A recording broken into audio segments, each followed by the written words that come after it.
இஸ்ரேலிய ஆக்கிரமிப்புக்கு எதிராக பயன்படுத்திய மிகப்பெரிய கொத்துகுண்டுகளை அடிமை அரபு நாடுகளில் இருக்கக்கூடிய அமெரிக்க தளங்களுக்கு எதிராகவும் நலன்களுக்கு எதிராகவும் களமிறக்கி இருக்கக்கூடிய ஈரானிய இராணுவத்தினரும் என்ன செய்வதென்று தெரியாமல் சிக்கித் தவிக்கும் அமெரிக்க வான் பாதுகாப்பு படை பிரிவினரும் தரைமட்டமாக்கப்பட்டு வரும் முக்கியமான தளங்களும் முக்கியமான பிரதேசங்களும் குர்திஸ்தான் பிரதேசத்தை பொளந்து கட்டும் ஈரானிய இராணுவத்தினரும் பற்றி எரியும் ஏர்பில் விமான நிலைய பிரதேசங்களும் ஈரானிய ஏவுகணை களஞ்சிய சாலைகளின் உச்சக்கட்ட பயன்பாடும் வினைத்திறனான செயற்பாடுகளும் சுவரில் தலையை மோதிக்கொள்ளும் அமெரிக்க இராணுவத்தினரும் தரைமட்டமாக்கப்பட்டு வரும் அமெரிக்காவின் வான் பாதுகாப்பு அமைப்புகளும் தெஹ்ரானை நோக்கி நகரும் அமெரிக்காவின் உச்ச வான்வழி தாக்குதல்களும் ஈரானிய வான் பாதுகாப்பு படை பிரிவினுடைய அதிரடியான செயற்பாடுகளும் அமெரிக்காவின் வான்வழி தாக்குதல்களினால் இலக்கு வைக்கப்பட்டிருக்கக்கூடிய ஈரானிய வைத்தியசாலையும் அமெரிக்காவினுடைய தாக்குதல்களினால் ஏற்படுத்தப்பட்டிருக்கக்கூடிய இழப்புகளும் அமெரிக்காவுக்கும் இஸ்ரேலிய ஆக்கிரமிப்புக்கும் இடையிலான இராணுவ ஒப்பந்தங்களுடைய அடுத்த கட்ட நகர்வு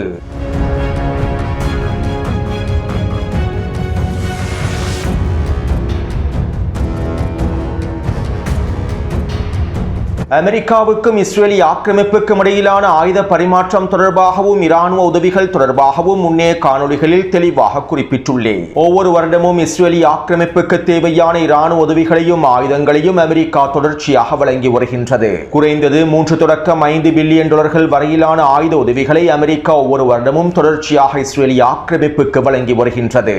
2023ஆம் ஆண்டு அலெக்சா வெள்ள போர் ஆரம்பிக்கப்பட்டதற்கு பின்பு இஸ்ரேலிய ஆக்கிரமிப்புக்கான இராணுவ உதவித்தொகை பல மடங்கினால் அதிகரிக்கப்பட்டன.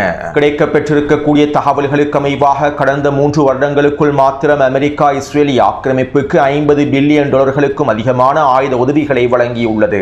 இவற்றுக்கு மேலதிகமாக இஸ்ரேலிய இராணுவத்தினை பலப்படுத்துவதற்கான நிதி உதவிகளையும் தொடர்ச்சியாக வழங்கியுள்ளது. அது மட்டுமல்லாமல் அமெரிக்கா இஸ்ரேலிய ஆக்கிரமிப்பு நிலத்திடர்களுக்கும் தேவையான பணத்தை வழங்கி வருகின்றது. இஸ்ரேலிய ஆக்கிரமிப்பில் இருக்கக்கூடிய யூதர்களை மேம்படுத்துவதற்காகவும் யூத கொள்கைகளை விரிவுபடுத்துவதற்காகவும் இன்னும் பல வேலை திட்டங்களை மேற்கொள்வதற்காகவும் அமெரிக்கா அதிகளவான பில்லியன் டாலர்களை இஸ்ரேலிய ஆக்கிரமிப்புக்கு வழங்குகின்றது. அமெரிக்க மக்களுடைய வரிப்பணமும் அடிமை அரபு நாடுகளினால் அமெரிக்காவிலே மேற்கொள்ளப்படுகின்ற முதலீடுகளின் மூலமாக கிடைக்கக்கூடிய லாபத்தின் மூலமாகவுமே அமெரிக்கா இஸ்ரேலிய ஆக்கிரமிப்புக்கு தேவையான அதிகளவான உதவிகளையும் ஆயுத உதவிகளையும் இராணுவ உதவிகளையும் வழங்குகின்றது. இப்படியான நிலைமையிலேயே அமெரிக்கா இஸ்ரேலுக்கான ஆயுத மற்றும் இராணுவ உதவிகளை முழுமையாக நிறுத்திவிட வேண்டும் என்றும் இந்த உதவிகளின் பெரும் பகுதியை முழுமையாக நிறுத்திவிட வேண்டும் என்றும் அமெரிக்க செனட் சபையில் மசோதாக்கள் முன்வைக்கப்பட்டிருந்தன.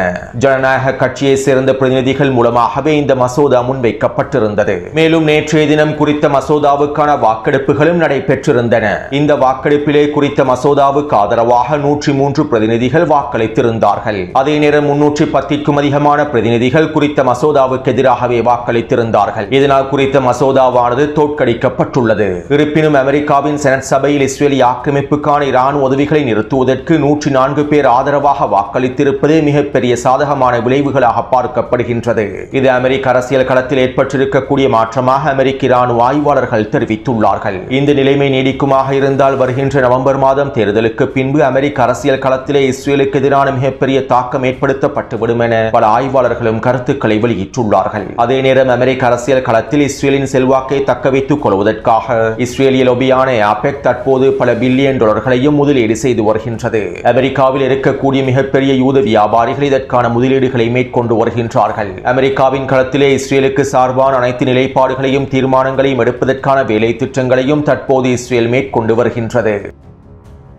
அத்தோடு இஸ்ரேலுக்கான அமெரிக்காவினுடைய இராணுவ உதவி என்கின்ற நிலையானது எதிர்காலத்திலே பாதிக்கப்படும் என்பதன் காரணத்தினால் நெட்டன்யாஹு அவசரமாக அமெரிக்காவுக்கும் இஸ்ரேலுக்கும் இடையிலான உறவுகளை இராணுவ கூட்டணியாக மாற்றுவதற்கான முன்மொழிவுகளை முன்வைத்துள்ளார். அதாவது அமெரிக்காவுக்கும் இஸ்ரேலுக்கும் இடையிலான இராணுவ உதவிகள் என்கின்ற நிலைமை மாற்றப்பட்டு அமெரிக்காவினுடைய பரஸ்பர கூட்டணியாக இஸ்ரேல் மாற்றி அமைக்கப்பட வேண்டும் என புதிய முன்மொழிவுகளை நெட்டன்யாஹு முன்வைத்துள்ளார். தற்போது ஆயுதங்களுக்காகவும் இராணுவ உதவிகளுக்காகவும் அமெரிக்கா பல பில்லியன் டாலர்களை இஸ்ரேலிய ஆக்கிரமிப்புக்கு வழங்குகின்றது. இந்த பணத்தை பயன்படுத்தி இஸ்ரேலிய ஆக்கிரமிப்பு அமெரிக்காவிலே ஆயுதங்களை கொள்வனவு செய்கின்றது. இதனால் இஸ்ரேலிய ஆக்கிரமிப்பு அமெரிக்காவின் ஆயுத உற்பத்தியிலேயே தங்கியிருக்க வேண்டும். ஆனால் தற்போது நெட்டன்யாஹு கொண்டு வந்திருக்கக்கூடிய புதிய முன்மொழிவானது இஸ்ரேலிய ஆக்கிரமிப்பினுடைய நிலைமைகளை முழுமையாக மாற்றிவிடும். அதாவது அமெரிக்காவுக்கும் இஸ்ரேலிய ஆக்கிரமிப்புக்கும் இடையிலே உதவி என்கின்ற பெயரில் இராணுவ உதவிகளை மேற்கொள்ளாமல் பரஸ்பர கூட்டாண்மையாக மாறுவதற்கான வேலை திட்டங்கள் மேற்கொள்ளப்பட்டுள்ளன. இந்த முன்மொழிவுகள் நிறைவேற்றப்பட்டால் அமெரிக்க அமெரிக்காவுக்கும் இஸ்ரேலுக்கும் இடையிலே இவை தொடர்பான ஒப்பந்தங்கள் நடைமுறைப்படுத்தப்பட்டால் அதற்கு பிறகு அமெரிக்கா இஸ்ரேலிய ஆக்கிரமிப்புக்கு ஆயுத மற்றும் இராணுவ நிதி உதவிகளை வழங்க தேவையில்லை. அமெரிக்காவினுடைய ஆயுத உற்பத்தி நிறுவனங்கள் இஸ்ரேலிய ஆக்கிரமிப்பிலேயே அமைக்கப்படும். இஸ்ரேலிய ஆக்கிரமிப்புக்கு தேவையான ஆயுதங்களும் இராணுவ உதவிகளையும் இஸ்ரேலிய ஆக்கிரமிப்பு நிலத்திலேயே உற்பத்தி செய்வார்கள். இதன் மூலமாக இஸ்ரேலிய ஆக்கிரமிப்பு அதற்கு தேவையான நேரத்தில் தேவையான விதத்தில் அனைத்து விதமான ஆயுதங்களையும் அனைத்து விதமான இராணுவ தளவாடங்களையும் இலகுவாக பெற்றுக்கொள்ளும். மேலும் அமெரிக்க அரசியல் களத்தில் ஏற்படக்கூடிய அழுத்தங்களையும் இதன் மூலமாக சமாளித்து விட முடியும். இதற்கமைவாகவே தற்போது நெட்டன்யாஹு இவை தொடர்பான முன்மொழிவு ஒன்றை முன்வைத்து அவசரமாக ஒப்பந்தத்தை முடிக்கப் போகின்றார். இந்த வார இறுதியில் நெட்டன்யாஹு அமெரிக்காவுக்கு விஜயம் செய்கின்றார். மேலும் இதன்போது டொனால்ட் ட்ரம்போடு குறித்த முன்மொழிவு தொடர்பான விவாதங்களை மேற்கொண்டு அவசரமாக அமெரிக்காவுக்கும் இஸ்ரேலுக்கும் இடையிலே ஒப்பந்தங்கள் கைச்சாத்திடப்பட போவதாகவும் இஸ்ரேலிய ஆக்கிரமிப்பு ஊடகங்கள் மூலமாக தகவல்கள் வெளியாகியுள்ளன. இந்த ஒப்பந்தத்தின் மூலமாக இஸ்ரேலின் இராணுவ திறன்கள் பல மடங்கினால் வீரியம் அடையும் என்றும் இஸ்ரேலுக்கு தேவையான அதிகளவான ஆயுத உற்பத்திகளை இலகுவாக மேற்கொண்டுவிட முடியும் என்றும் இஸ்ரேலிய இராணுவ ஆய்வாளர்கள் தெரிவித்துள்ளார்கள். அதேபோன்று நெட்டன்யாஹு இந்தியாவோடும் சில ஆயுத உடன்படிக்கைகளை அவசரமாக மேற்கொள்ளப் போகின்றார். அதாவது இஸ்ரேலிய ஆக்கிரமிப்பினுடைய ஐண்டோம் அமைப்புகளும் ஐண்டோம் அமைப்புகளிலே பயன்படுத்தக்கூடிய அதிகளவான ஏவுகணைகளும் ஜெர்மனியிலேயே உற்பத்தி செய்யப்படுகின்றன. அமெரிக்காவுக்கு அடுத்தபடியாக இஸ்ரேலிய ஆக்கிரமிப்புக்கான ஆயுதங்களை வழங்கக்கூடிய நாடுகளில் ஒன்றாக ஜெர்மனியே காணப்படுகின்றது. ஜெர்மனிக்கு அடுத்தபடியாக இஸ்ரேலிய ஆக்கிரமிப்பு இந்தியாவுடனே ஆயுத உற்பத்தி ஏற்றுமதிகளை மேற்கொள்கின்றது. இப்படியான நிலைமையிலேயே தற்போது இஸ்ரேலிய ஆக்கிரமிப்புக்கு தேவையான ஐண்டோம் அமைப்பு ஐண்டோம் அமைப்புகளிலே பயன்படுத்தக்கூடிய வான் பாதுகாப்பு ஏவுகணைகளையும் இந்தியாவில் உற்பத்தி செய்வதற்கான ஒப்பந்தங்கள் முடிக்கப்பட போகின்றன. இதற்கமைவாக இந்தியாவிலே மிகப்பெரிய ஐண்டோம் உற்பத்தி ஆலைகளை உருவாக்குவதற்கான பேச்சுவார்த்தைகள் இந்தியாவினுடைய பாதுகாப்பு அமைச்சகத்தோடு நடைபெற்று வருவதாக தற்போது தகவல்கள் வெளியாகியுள்ளன. அடுத்து ஈரானினுடைய முன்னாள் அதிபர் அகமது நிஜாத் தொடர்பாக அமெரிக்க ஊடகங்களும் சர்வதேச ஊடகங்களும் பல செய்திகளை வெளியிட்டு வருகின்றன. ஈரானுக்குள்ளே ஆட்சி மாற்றத்தை ஏற்படுத்தி புதிய ஜனாதிபதியாக மீண்டும் அகமது நிஜாதை தெரிவு செய்வதற்காகவே மொசாட் வேலை திட்டங்களை மேற்கொண்டிருந்ததாகவும் மொசாடினுடைய மிக முக்கியமான புள்ளியாக அகமது நிஜாத் செயற்படுத்தப்பட்டதாகவும் அமெரிக்க ஊடகங்கள் செய்திகளில் குறிப்பிட்டிருந்தன.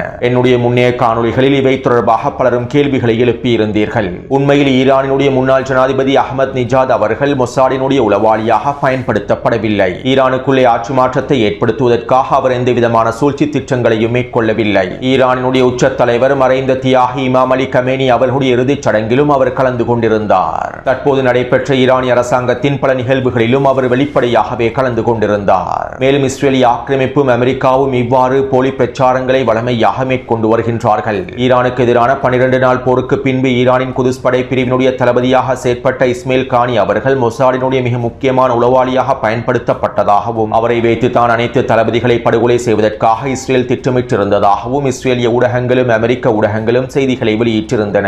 ஆனால் தற்போது இஸ்மாயில் கானி அவர்களே குதுஸ் படை பிரிவினுடைய தளபதியாக தொடர்ச்சியாக செயற்படுகின்றார். ஆரம்பத்தில் அவர் மீது சுமத்தப்பட்டிருந்த குற்றச்சாட்டுகள் தொடர்பாக பல தகவல்கள் வெளிப்படுத்தப்பட்டாலும் இறுதியில் இந்த குற்றச்சாட்டுகளுக்கும் அவருக்கும் எந்தவிதமான சம்பந்தமும் இல்லை என உறுதி செய்யப்பட்டது. எனவே தற்போதும் இதே போன்ற போலி பிரச்சாரங்களையே அமெரிக்க மற்றும் இஸ்ரேலிய ஆக்கிரமிப்பு ஊடகங்கள் அகமது நிஜாதை பயன்படுத்தி மேற்கொண்டு வருகின்றன. இவ்வாறு அமெரிக்காவும் இஸ்ரேலிய ஆக்கிரமிப்பும் இந்த போலி பிரச்சாரங்களை மேற்கொள்வதற்கு பின்னால் பல சூழ்ச்சி திட்டங்களும் காணப்படுகின்றன. அதாவது ஈரானிய களத்திற்குள்ளே மறைந்திருக்கக்கூடிய மொசாட் மற்றும் அமெரிக்க உளவாளிகளுக்கு சிக்கல்கள் ஏற்படும் சந்தர்ப்பத்தில் இந்த உளவாளிகளை பாதுகாப்பதற்காக அமெரிக்க மற்றும் இஸ்ரேலிய ஆக்கிரமிப்பு ஊடகங்களினால் வேண்டுமென்றே போலி பிரச்சாரங்கள் மேற்கொள்ளப்படுகின்றன. இந்த போலி பிரச்சாரங்கள் அனைத்தும் திசை திருப்புவதற்காக மேற்கொள்ளப்படக்கூடிய பிரச்சாரங்களாகும். ஈரானிய களத்திற்குள்ளே இன்னும் ரகசியமாக மறைந்திருந்து செயற்படக்கூடிய சில முக்கியமான உளவாளிகளை பாதுகாப்பதற்காகவே அமெரிக்காவும் இஸ்ரேலிய ஆக்கிரமிப்பு உளவு பிரிவும் இவ்வாறு திட்டமிட்டு போலி பிரச்சாரங்களை திசை திருப்புவதற்காக மேற்கொள்கின்றன. அடுத்து கடந்த 5 நாட்களுக்கு மேலாக ஈரான் மேற்கொண்டு வரக்கூடிய தாக்குதல்களினால் ஏற்பட்டிருக்கக்கூடிய விளைவுகள் தொடர்பான செயற்கைக்கோள் புகைப்படங்கள் தொடர்ச்சியாக வெளியிடப்பட்டு வருகின்றன. இந்த செயற்கைக்கோள் புகைப்படங்கள் அமெரிக்க தளங்களில் ஏற்படுத்தப்பட்டிருக்கக்கூடிய இழப்புகளை தற்போது உறுதிப்படுத்தி வருகின்றன. இதற்கமைவாக ஜோர்டானில் இருக்கக்கூடிய கிங் ஃபைசல் இராணுவ கட்டளை தளத்தில் மிகப்பெரிய சேதங்கள் ஏற்படுத்தப்பட்டிருப்பது உறுதி செய்யப்பட்டுள்ளது. ஈரானினுடைய தொடர்ச்சியான ஏவுகணை மற்றும் ட்ரோன் தாக்குதல்களினால் கிங் ஃபைசல் இராணுவ கட்டளை தளத்தில் 10க்கும் அதிகமான வெடிப்பு வைப்புகள் உறுதி செய்யப்பட்டுள்ளன. இதிலே அமெரிக்க சிப்பாய்களும் அதிகாரிகளும் தங்கியிருக்கக்கூடிய 5க்கும் அதிகமான வளாகங்கள் முழுமையாக தரைமட்டமாக்கப்பட்டுள்ளன. அதே போன்று 2 ஏவுகணை சேமிப்பு களஞ்சிய சாலைகளும் அளிக்கப்பட்டுள்ளன. மேலும் 2 அமெரிக்க MQ-9 ட்ரோன்கள் நிலைநிறுத்தப்பட்டிருக்கக்கூடிய பகுதிகளும் தரைமட்டமாக்கப்பட்டுள்ளன. அதே போன்று ஜோர்டானின் பிரின்ஸ் ஹசன் விமான கட்டளை தளத்தில் 8 வெடிப்புகள் உறுதி செய்யப்பட்டுள்ளன. பிரின்ஸ் ஹசன் விமான கட்டளை தளத்திலே அமெரிக்க அதிகாரிகள் தங்கியிருக்கக்கூடிய 4க்கும் அதிகமான புள்ளிகள் அளிக்கப்பட்டுள்ளன. இந்த தாக்குதல்களினால் நிச்சயமாக பல அமெரிக்க அதிகாரிகளும் சிப்பாய்களும் கொல்லப்பட்டிருக்கலாம் என்றும் தெரிவிக்கப்படுகின்றது. அதே போன்று பிரின்ஸ் ஹசன் விமான கட்டளை தளத்திலே ஹெலிகாப்டர்கள் நிலைநிறுத்தப்பட்டிருக்கக்கூடிய பிரதேசத்தை இலக்கு வைத்தும் தாக்குதல்கள் பதிவாகியுள்ளன. இதனால் குறைந்தது 3 ஹெலிகாப்டர்களாவது அளிக்கப்பட்டிருக்கலாம் என தெரிவிக்கப்படுகின்றது. அதே போன்று குறித்த ராணுவ கட்டளை தளத்தில் இருக்கக்கூடிய ஏவுகணை களஞ்சிய சாலை ஒன்று முழுமையாக தரைமட்டமாக்கப்பட்டிருப்பது உறுதி செய்யப்பட்டுள்ளது. ஈரானுக்கு எதிரான 40 நாள் போரின் போது ஈரான் ஜோர்டானில் இருக்கக்கூடிய அமெரிக்க தளங்களை பெரிதாக குறிவைக்கவில்லை. இதனால் 40 நாள் போருக்கு பின்பு அமெரிக்கா அதிகளவான இராணுவ தளவாடங்களையும் போர் விமானங்களையும் ஆயுத களஞ்சிய சாலைகளையும் ஜோர்டானில் இருக்கக்கூடிய இராணுவ கட்டளை தளத்திலேயே அமைத்திருந்தது. ஈரானுக்கு எதிரான அடுத்த கட்ட தாக்குதல்களுக்காக ஜோர்டானிய தளத்தை முழுமையாக விரிவுபடுத்தியது. இப்படியான நிலைமையிலேயே தற்போது ஈரான் ஜோர்டானில் இருக்கக்கூடிய ஒவ்வொரு அமெரிக்க தளத்தையும் பொளந்து கட்டி வருகின்றது. ஈரானிய தாக்குதல்களினால் குறித்த அமெரிக்க தளங்கள் தரைமட்டமாக்கப்பட்டு வருகின்றன. அடுத்து ஹெர்முஸ் ஜலசந்தி பிரதேசமானது முழுமையாக முடங்கிவிட்டதாக சர்வதேச கப்பல் போக்குவரத்து நிறுவனங்கள் உத்தியோகபூர்வமாக அறிவித்துவிட்டன.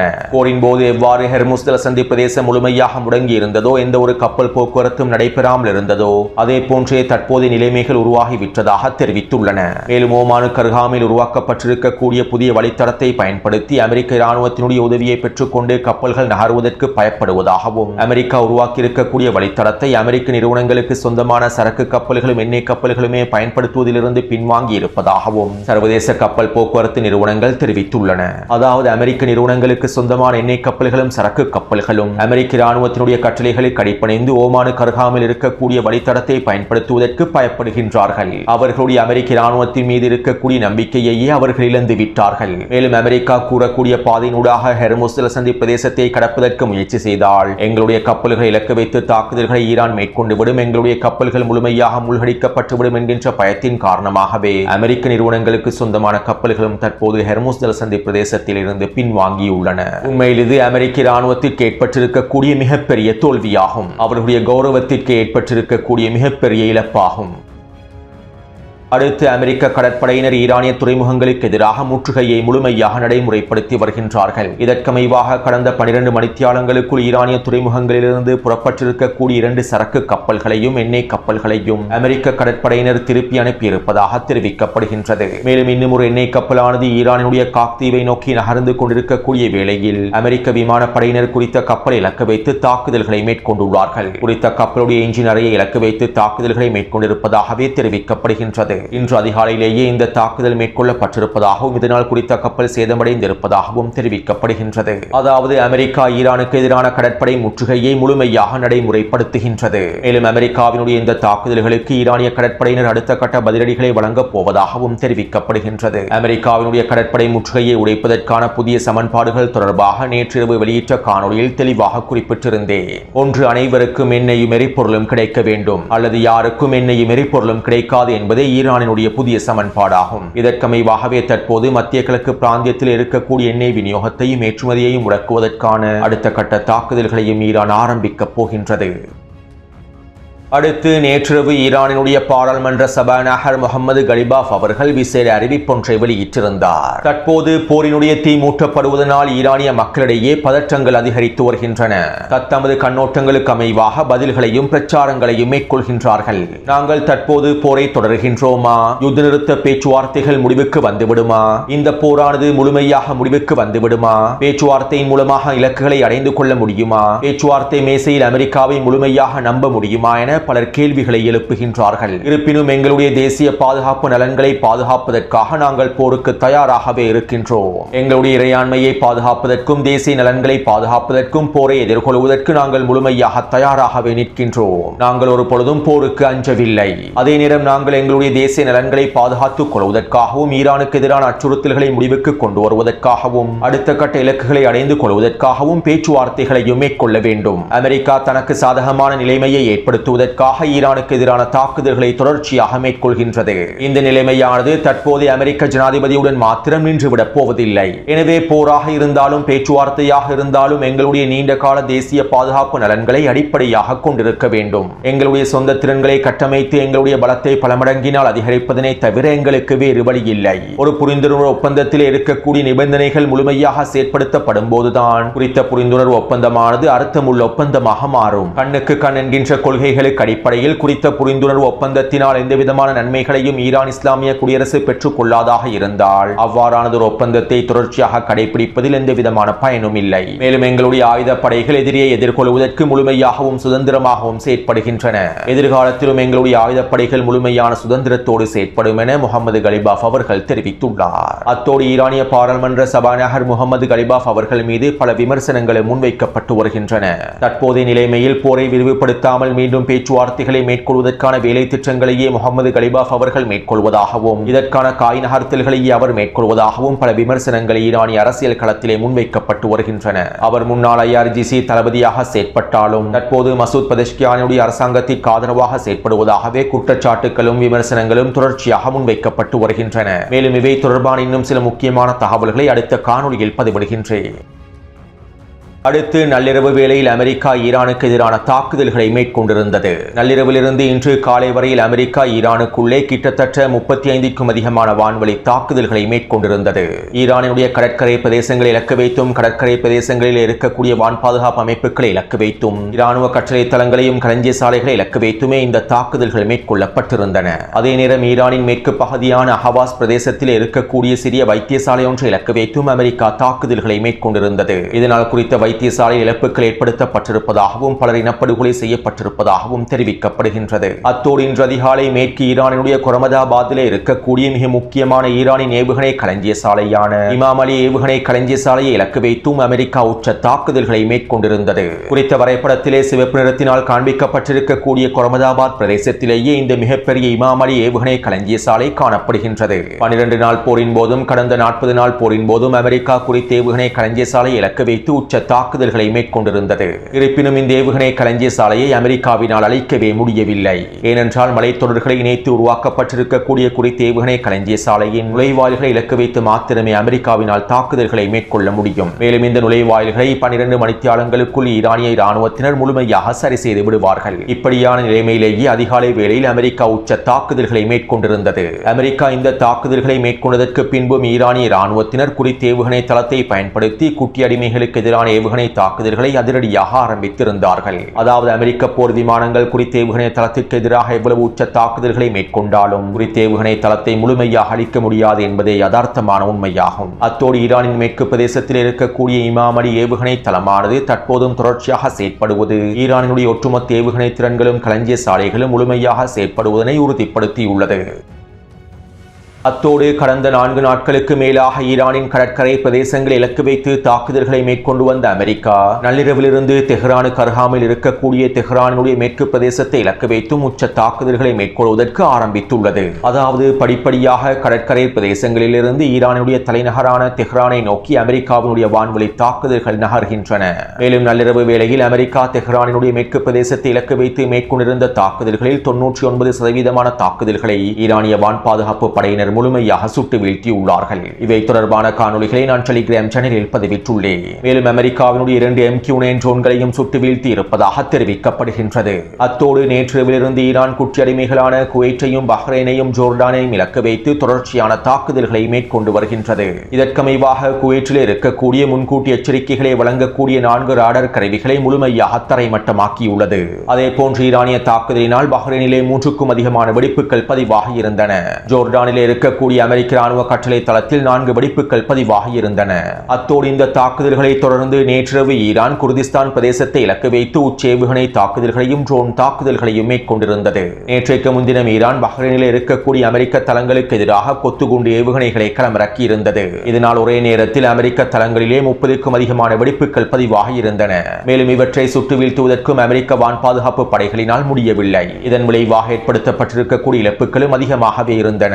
இப்படி இப்படியான நிலைமையிலேயே நேற்றிரவு குர்திஸ்தானின் தலைநகரான ஏபில் பிரதேசத்தில் இருக்கக்கூடிய விமான நிலையத்தை இலக்கு வைத்து உச்ச கொத்துகுண்டு தாக்குதல்களை ஈரான் மேற்கொண்டிருந்தது. மேலும் இந்த தாக்குதலினால் ஏபில் விமான நிலையத்திலே பல வெடிப்புகள் பதிவாக இருந்தன. குறித்த விமான நிலையத்திலே அமெரிக்காவின் மிகப்பெரிய விமான கட்டளை தளம் அமைந்துள்ளது. இந்த விமான கட்டளை தளத்திலே குறைந்தது 25க்கும் அதிகமான வெடிப்புகள் பதிவாக இருந்ததாக தெரிவிக்கப்படுகின்றது. மேலும் இந்த தாக்குதல்கள் தொடர்பான காணொலிகளை டெலிகிராம் சேனலில் பதிவிட்டுள்ளேன். அதாவது இஸ்ரேலிய ஆக்கிரமிப்புக்கு எதிராகவே ஈரான் அதிகளவான கொத்துகுண்டு தாக்குதல்களை பயன்படுத்தி வந்தது. தற்போது அடிமை அரபு நாடுகளில் இருக்கக்கூடிய அமெரிக்க தளங்களுக்கு எதிராகவும் கிளஸ்டர் ஏவுகணைகளை கொத்துகுண்டுகளை ஈரான் பயன்படுத்த ஆரம்பித்து விட்டது. மேலும் இது அமெரிக்க இராணுவத்திற்கு மிகப்பெரிய சிக்கல்களையும் ஏற்படுத்தியுள்ளது. 40 நாள் போரின் போது ஈரான் அமெரிக்க தளங்களுக்கு எதிராக இந்த கிளஸ்டர் ஏவுகணை தாக்குதல்களை மேற்கொள்ளவில்லை. இதனால் கிளஸ்டர் ஏவுகணைகளை சுட்டு வீழ்த்துவதற்கான வான் பாதுகாப்பு அமைப்புகளை அமெரிக்க தளங்களில் பெரிதாக நிறுவவில்லை. இப்படியான நிலைமையிலேயே ஈரான் தாக்குதல் திட்டங்களை மாற்றி அமைத்து இந்த கொத்துகுண்டுகளை கிளஸ்டர் ஏவுகணைகளை அமெரிக்க தளங்களுக்கு எதிராக பயன்படுத்துவதற்கு தற்போது ஆரம்பித்துள்ளது. இதனால் அமெரிக்க வான் பாதுகாப்பு படையினரும் அமெரிக்க வான் பாதுகாப்பு அமைப்புகளும் பெரும்பாலும் செயலிழந்து விட்டன. பஹ்ரைனில் எவ்வாறு அமெரிக்க பெட்ரியோட் வான் பாதுகாப்பு அமைப்பானது கொத்துகுண்டுகளை சுட்டு வீழ்த்த முடியாமல் தட்டு தடுமாறி நின்றதோ அதே போன்ற ஏபில் பிரதேசத்திலும் அமெரிக்க பெட்ரியோட் வான் பாதுகாப்பு அமைப்புகள் செயலிழந்திருந்தன. இதன் விளைவாக அமெரிக்க தளத்திலே தாக்குதல்கள் வீரியமடைந்திருந்ததாகவும் இழப்புகள் அதிகரித்திருந்ததாகவும் தெரிவிக்கப்படுகின்றது. எனவே இந்த காணொலி தொடர்பான கருத்துக்களை பதிவிடுங்கள். அடுத்த காணொலியை விரைவாக பதிவிடுகின்றேன். தொடர்ந்தும் என்னுடன் இணைந்திருங்கள். நன்றி, வணக்கம்.